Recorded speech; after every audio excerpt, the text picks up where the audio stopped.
And Kellyanne, the president has been in a pretty public battle this week with a group of never-Trump Republicans after they released an attack ad on his COVID-19 response. Now the co-founder of that group, your husband, George Conway, warning in an op-ed, Trump's narcissism deadens any ability he might otherwise had to carry out the duties of a president in the manner of Constitution requires. He's so self-obsessed he can only act for himself and not for the nation. It's why he was impeached and why he should have been removed from the office. And it's why he reacts with such rage. He fears the truth. He fears being revealed for what he truly is. Before I get your reaction on this is not about your husband. This is not about your marriage. This is about that group. It just so happens that George Conway wrote this op-ed today. What is the response to this? Because this group now is getting a lot of light and lifting from the president tweeting about them. Well, first of all, you showed a Monmouth poll that needs to be addressed, and then I'll do the rest of it. The Monmouth poll is an outlier compared to the ones we saw just yesterday from Reuters, last week from Gallup. Gallup showed the president's approval rating at an all-time high for Gallup again, including among independents. Yesterday's Reuters poll showed that President Trump is beating Joe Biden on the questions of who would you prefer, who do you trust to create jobs, who do you trust on handling the pandemic, the two key questions heading into this election and are front and center every day here. And so I think that those are very important.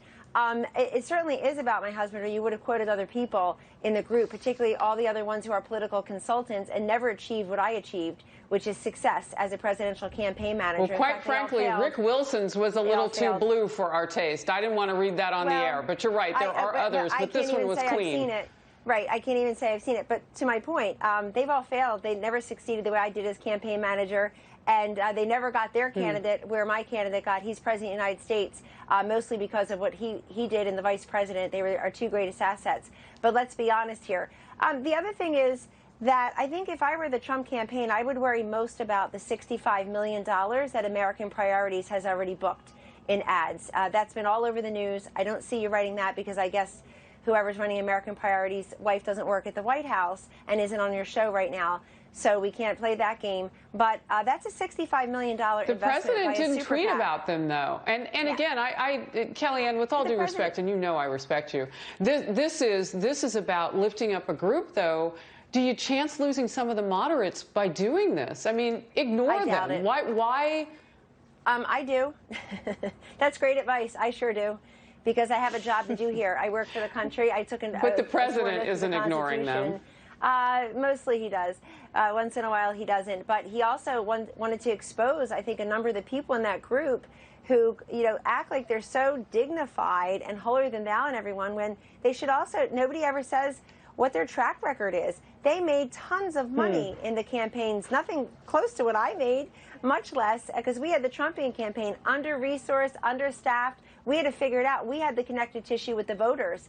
And this president's message about the forgotten man, forgotten woman, who, frankly, some of the people in that group have been out and out rude about Harris. They have referred to Trump voters, Rick Wilson, you mentioned him, or whoever else, whatever their unsuccessful campaign managers are in that group. They are making fun of. They might as well just call them deplorable and irredeemable, although they've said worse, toothless rubes. I don't like when you denigrate people in this country because of their political affiliation. Well, that column that hit from status. Rick Wilson, like I said, we couldn't even put it on the, there were things in it I don't want to read. I didn't even see it. I'm sorry that you're taking, you'll never get the time back that you're spending reading these columns. But I will say one other thing.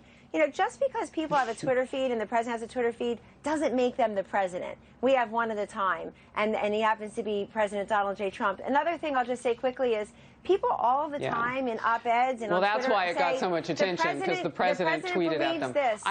The president believes this, or the president said that, or here's why. They don't even know him.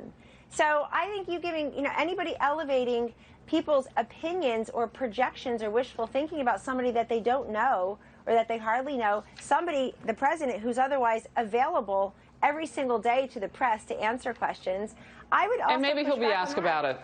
Let's move on.